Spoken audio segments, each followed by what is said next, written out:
Wa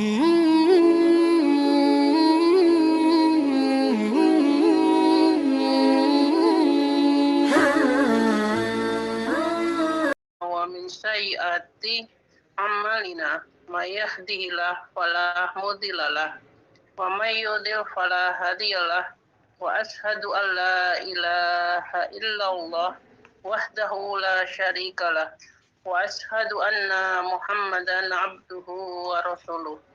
Amma ba'du.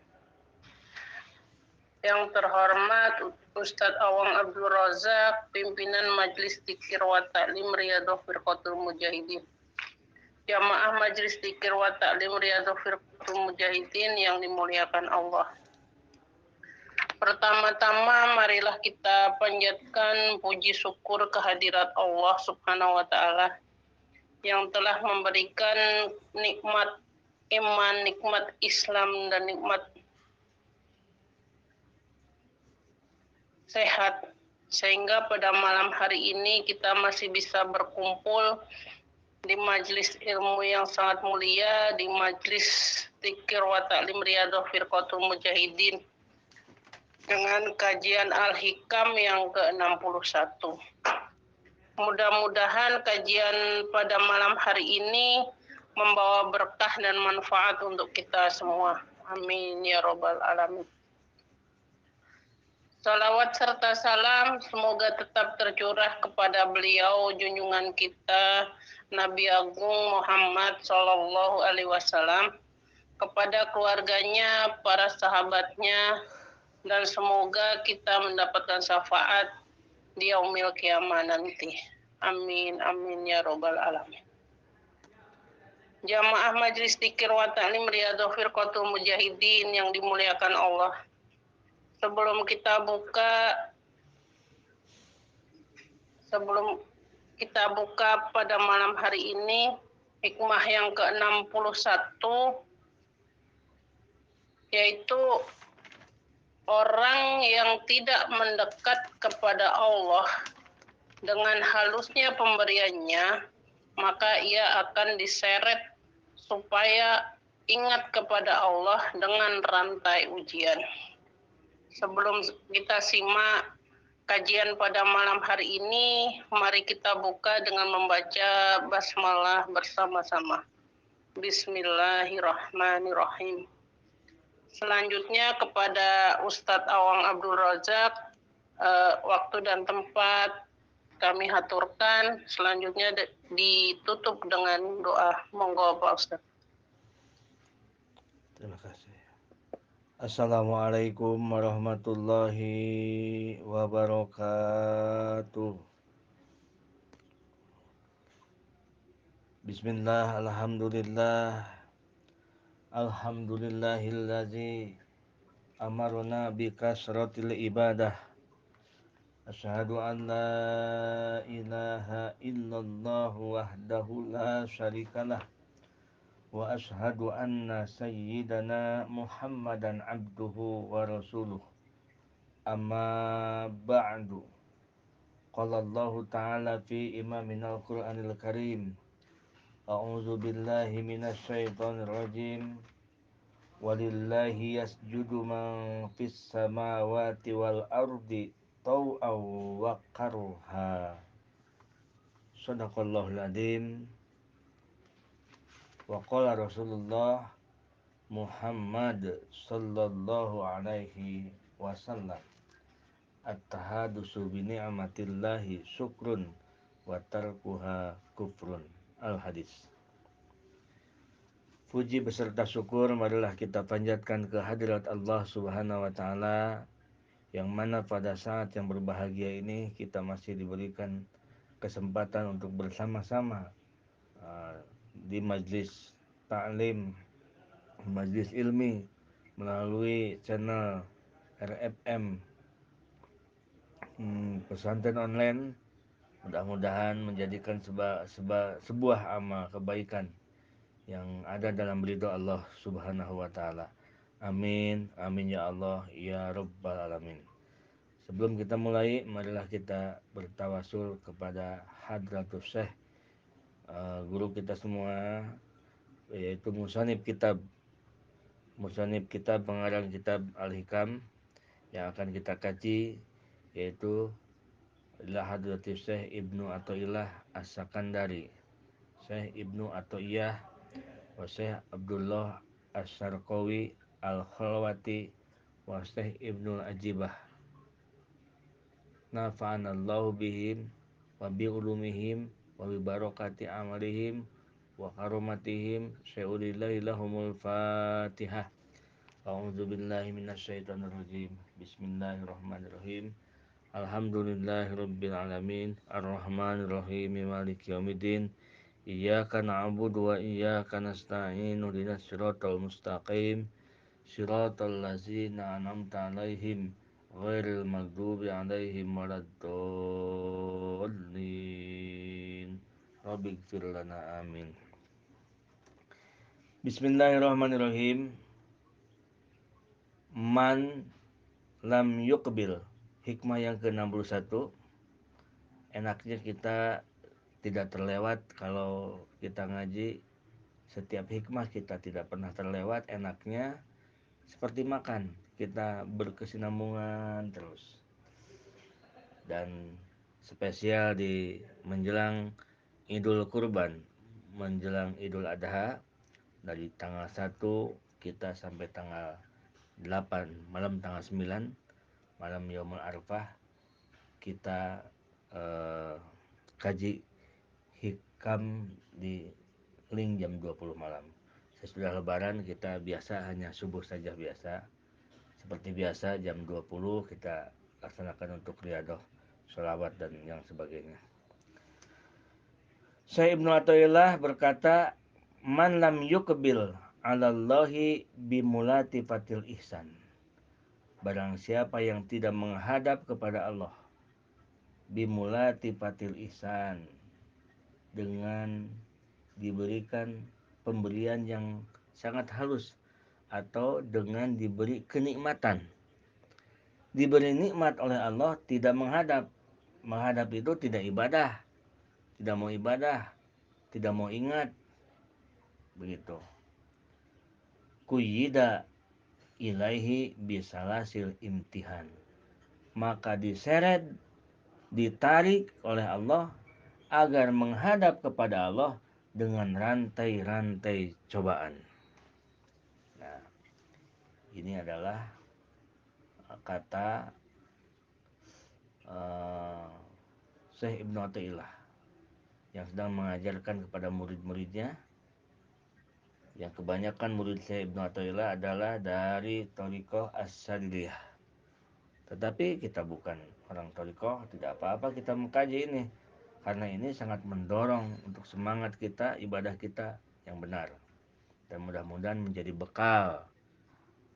Setelah kita tahu, ya kita berthariqah bebas, silakan gitu. Yang penting kita ilmunya sudah ada, sudah dipersiapkan. Bapak-bapak, ibu-ibu jamaah rahimakumullah, hikmah yang ke-61 ini bertepatan dengan firman Allah Subhanahu wa taala, A'udzubillahi minasyaitonirrajim. Huwallazi khalaqal mauta wal hayata liyabluwakum ayyukum ahsanu amala.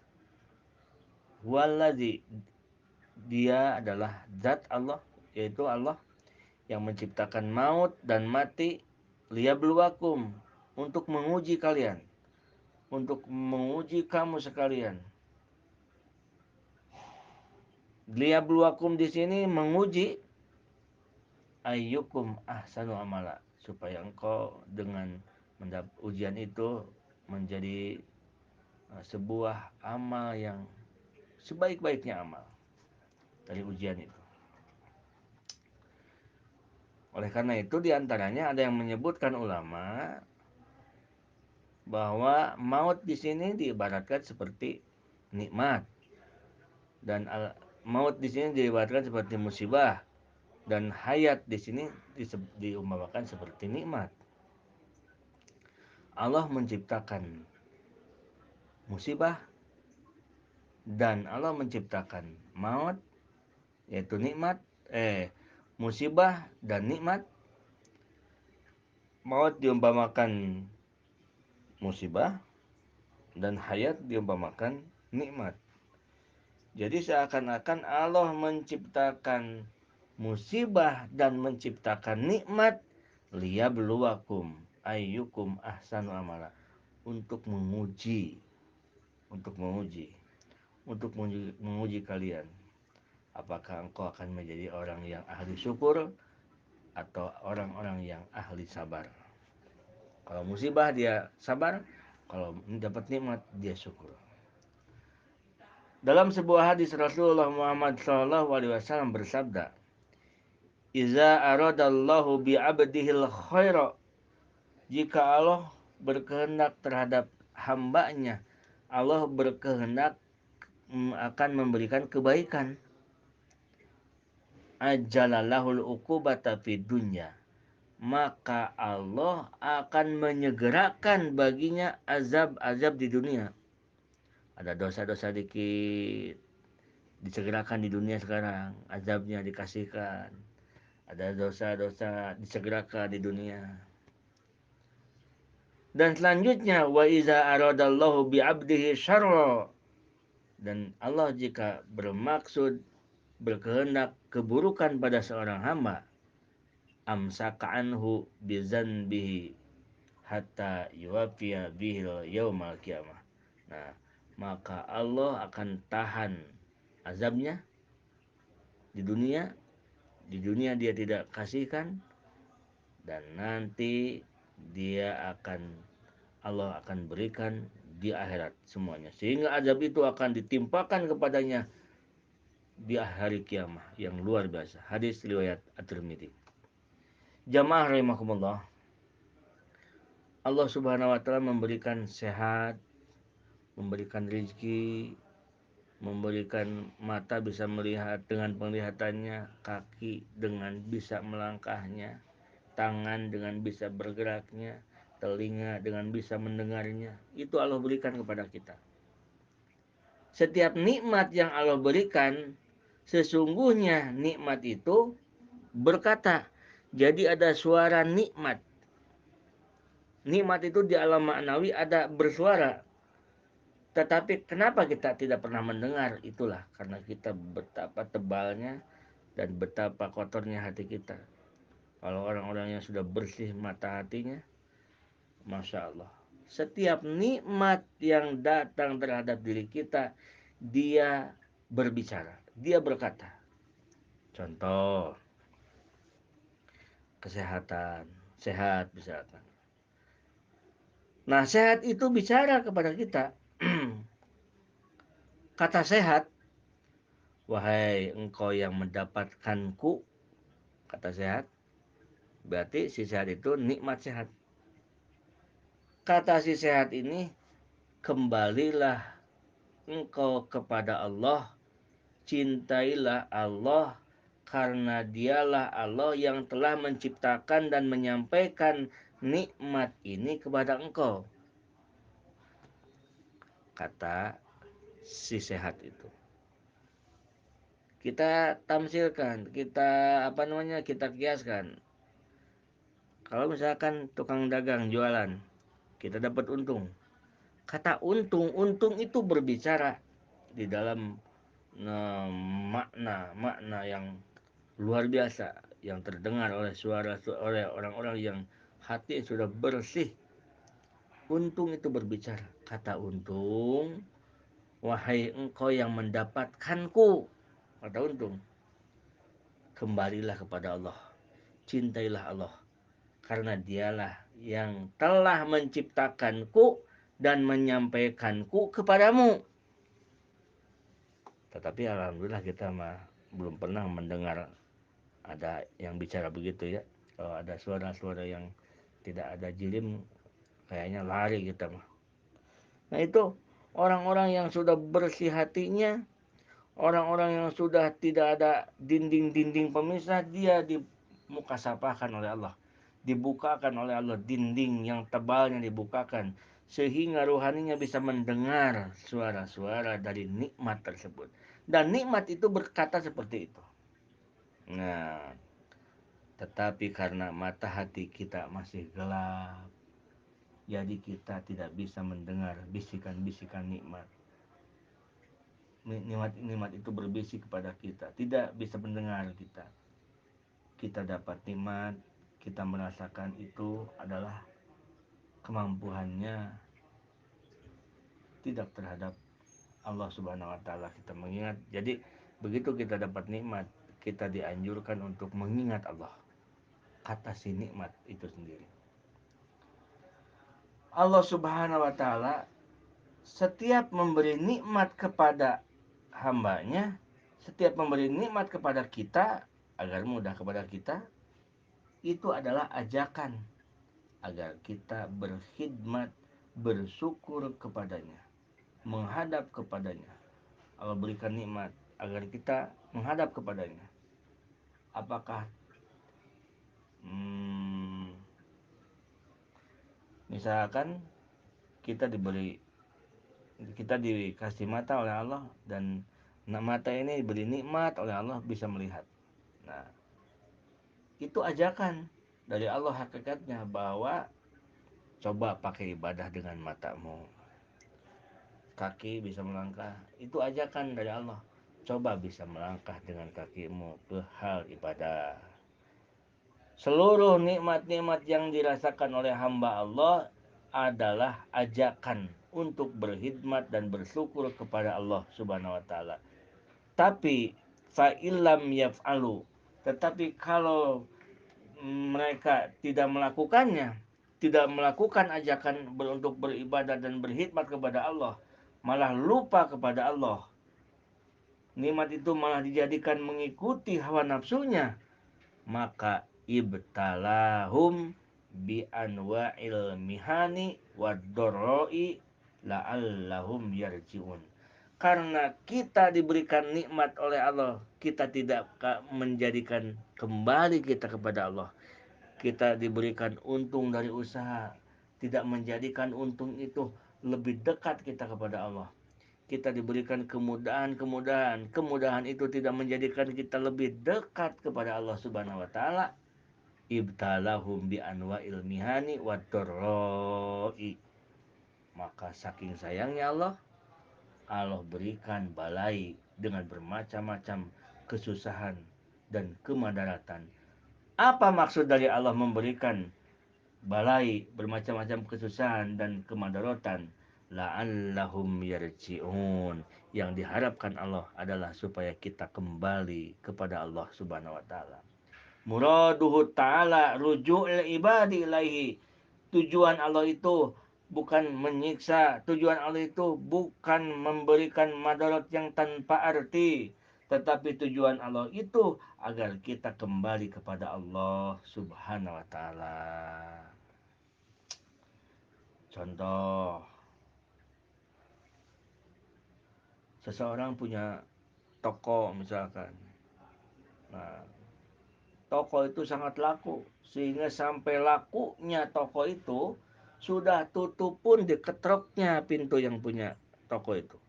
Sudah tutup pun diketrok-ketroknya, sampai itu kalau orang udah kepalang, udah diberi untung oleh Allah, nggak kepalang itu udah tutup juga, diketrok tuh toko. Tetapi kalau yang belum sampai rezekinya kepada dia, buka dari pagi sampai sore pun melongo aja, nggak ada. Boro-boro ada yang beli, silem lalu juga nggak ada. Nah, tapi kalau orang yang sudah dipuk-puk, diberikan rezeki oleh Allah, segala kemudahan diberikan oleh Allah Subhanahu wa taala, tokonya udah tutup pun diketrok.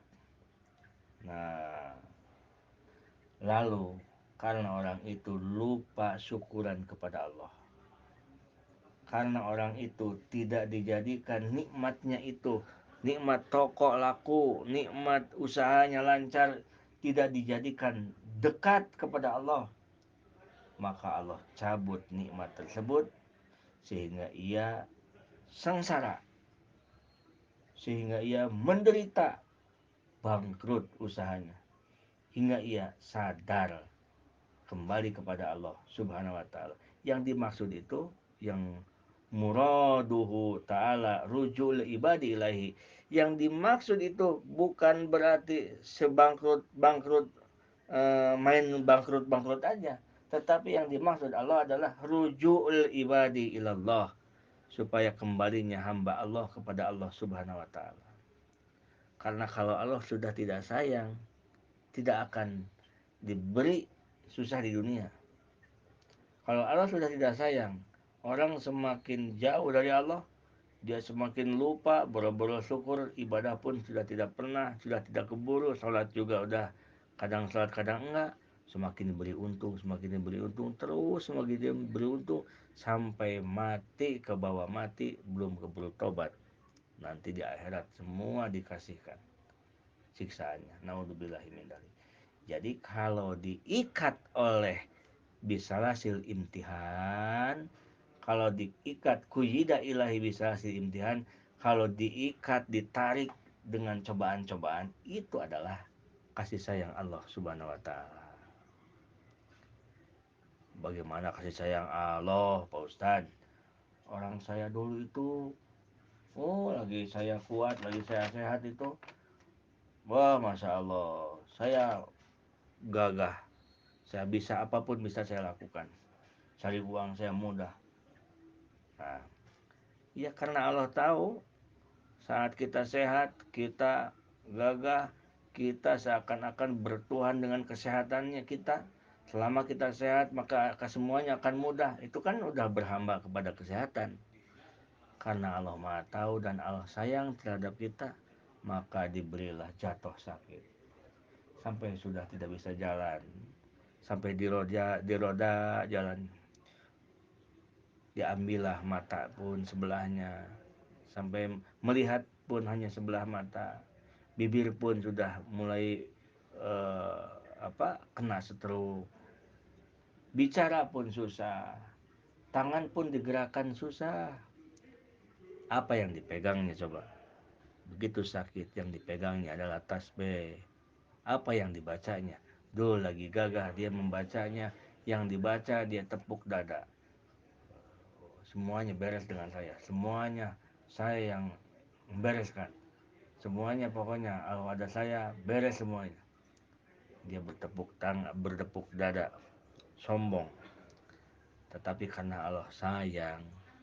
Nah, jadi beda kalau penilaian hikam, bukan disiksa. Oh, penilaian hikam, karena hikam itu kan sudah menceritakan kelembutan. Karena Allah sayang, maka Allah jadikan sakit. Kakinya udah nggak bisa jalan, pakai roda.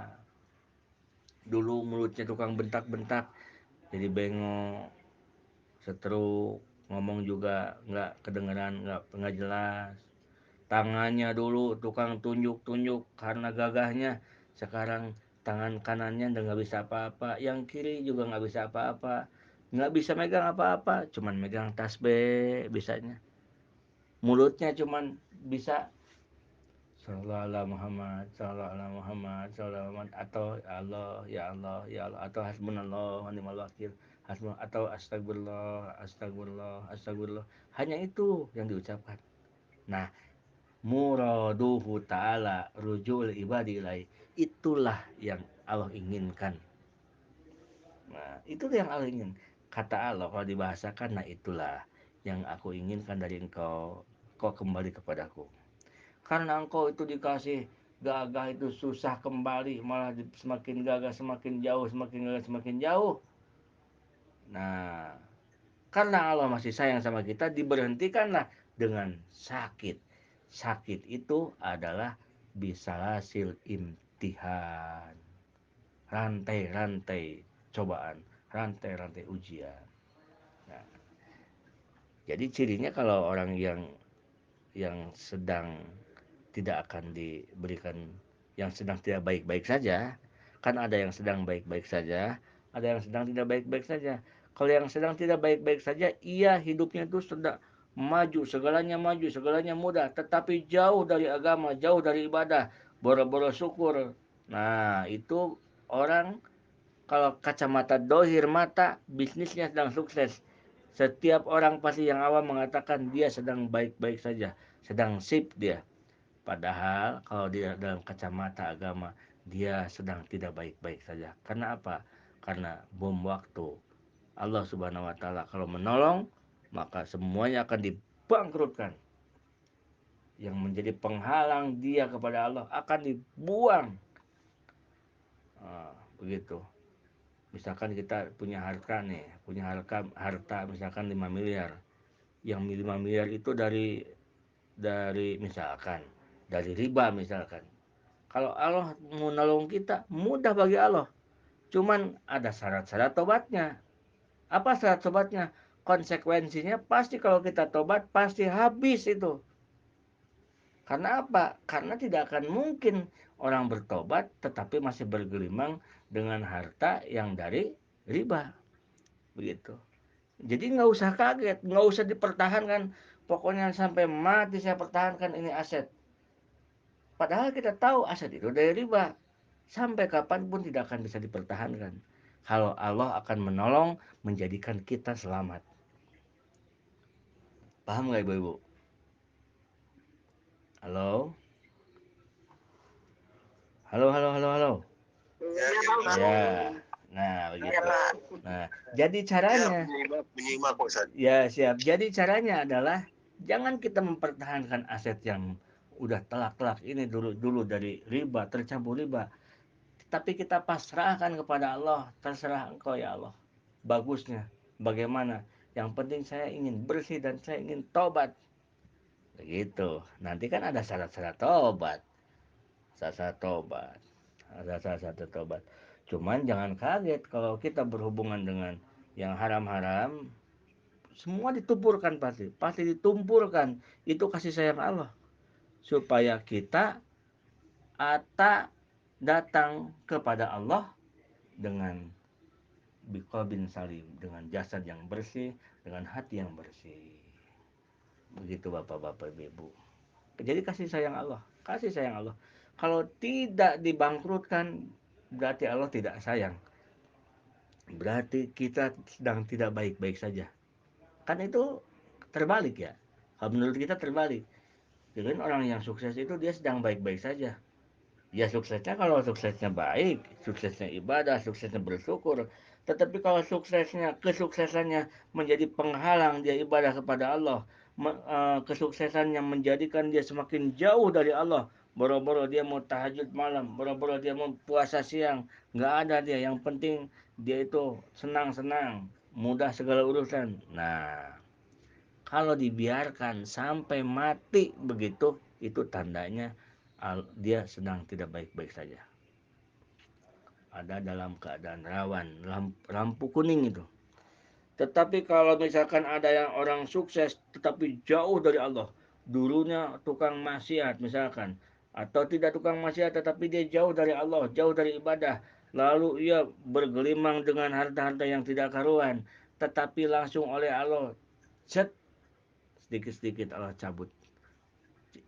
Usaha ini bangkar, usaha ini bangkrut, yang ini bangkrut. Nah, ingatlah ini hikmah yang ke-61.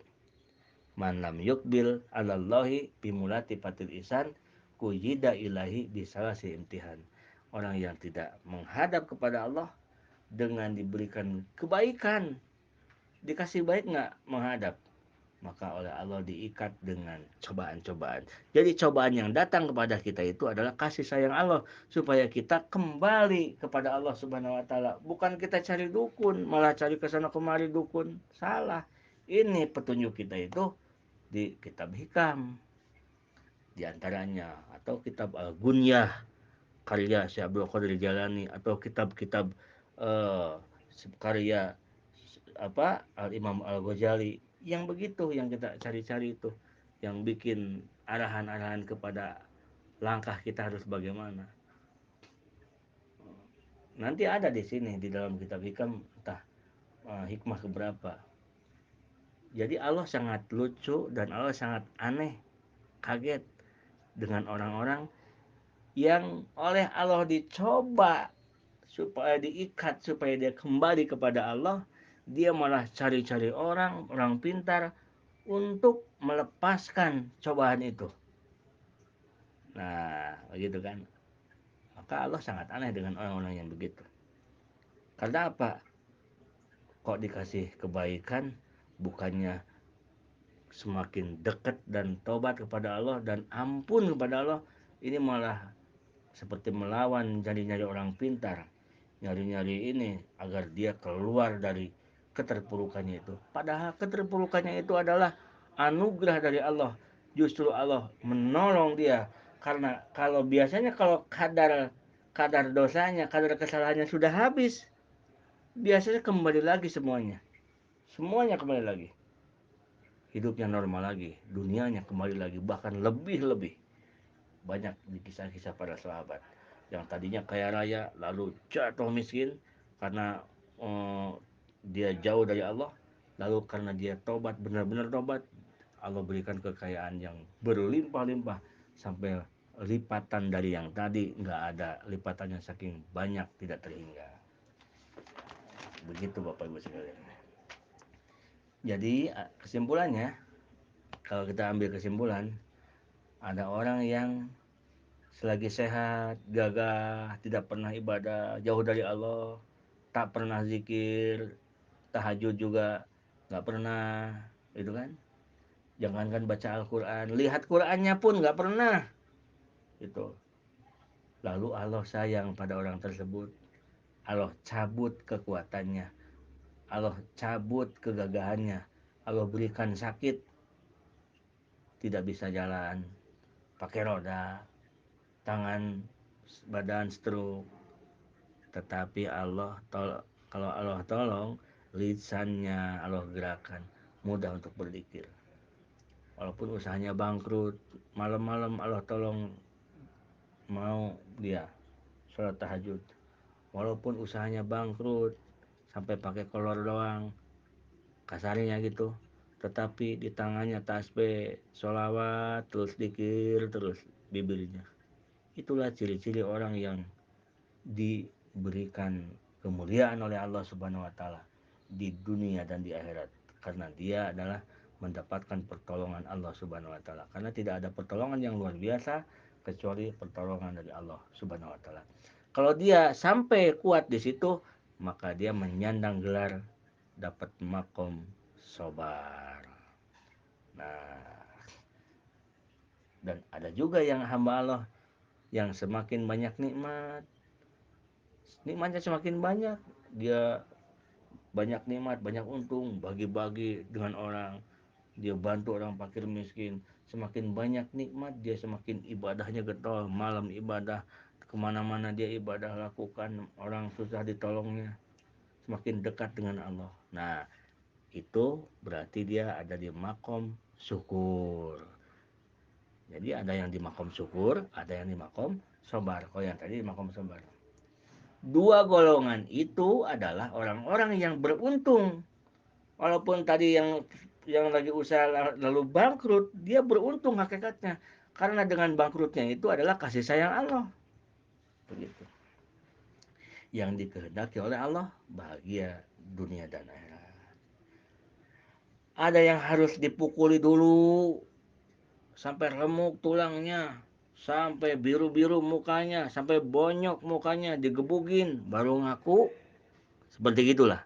Baru ngaku, ya ampun, ampun. Nah, ada orang yang diberi makanan enak, diberi segala enak, terus sesuatu pun apapun dia yang dia inginkan mudah dia dapatkan. Nah, sambil ngaku, dia ngaku bahwa engkau ya Allah, ini dari engkau ya Allah, rezeki dari engkau ya Allah, aku gunakan untuk ibadah kepada engkau ya Allah. Nah, itu seperti itu kan ibadatnya seperti itu. Jadi tinggal pilih saja sama kita pilih saja mau yang mana agar jadi kekasih Allah. Ini ada dua, apa mau yang dengan sukarela kita mengakui nikmat Allah dan dengan nikmat yang ada kita kembali kepada Allah, atau mau seperti orang digebugin dulu, remuk dulu, bangkrut dulu, susah dulu, baru kita kembali kepada Allah. Nah, oleh karena itu kan yang Al-Quran yang di Mukadimah tadi, walillahi yasjudu man fis samawati wal ardi tau'aw wa karha. Di langit dan di bumi itu semuanya sujud kepada Allah Subhanahu wa taala, dan makhluk Allah seperti manusia yang ibadah kepada Allah itu ada yang tau'an, ada yang karha. Ada yang lillahi taala karena Allah, sukarela dia ibadah, mendapat nikmat dia semakin dekat dengan Allah, mendapat nikmat lagi semakin dekat dengan Allah. Nah, ada yang karha. Karha itu terpaksa, harus digebugin dulu, harus sampai bonyok-bonyok, harus dibangkrutkan dulu usahanya, harus diberi celaka dulu, baru dia Allah, Allah, Allah, ya Allah, ya Allah, baru begitu. Nah, tinggal pilih saja kita. Jadi kita bisa memberitahu ke anak kita, Dek, nak, jangan sampai kamu kupur nikmat.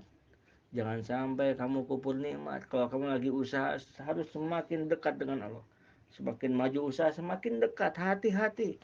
Kamu maju usaha semakin dekat dengan Allah. Karena kalau kamu maju usaha semakin jauh, nanti kamu akan mendapatkan peringatan oleh Allah. Kalau kamu tidak disayang Allah, maka kamu akan semakin jauh sampai ke bawah mati. Tetapi kalau Allah sayang sama kamu, kamu akan diberi peringatan. Minimal bangkrut, itu bangkrut itu udah minimal. Yang lebih parahnya lagi, usahanya bangkrut, badannya sakit. Udah usahanya bangkrut, tadinya direktur, sekarang pakai roda. Udah gawat itu. Nah, daripada itu mendingan kita sukarela, sukarela menghadap kepada Allah Subhanahu wa taala. Itulah hikmah yang ke-61, dan besok dilanjut hikmah yang ke-62 melanjutkan yang ini. Kata Syekh Ibnu Athaillah dalam hikmah yang ke-62, man lam yaskurin ni'am faqad ta'arradu li jawariha wa man syakaraha faqad qayyada bi iqaliha. Orang yang syukur terhadap nikmat, maka ia seperti mengikat nikmat itu agar tidak pergi. Nah, tetapi orang yang tidak syukur dengan nikmat, berarti ia seperti orang yang menginginkan hilang nikmat tersebut. Alhamdulillahirrahmanirrahim. Hadanallahu wa iyyakum ajmain. Assalamualaikum warahmatullahi wabarakatuh.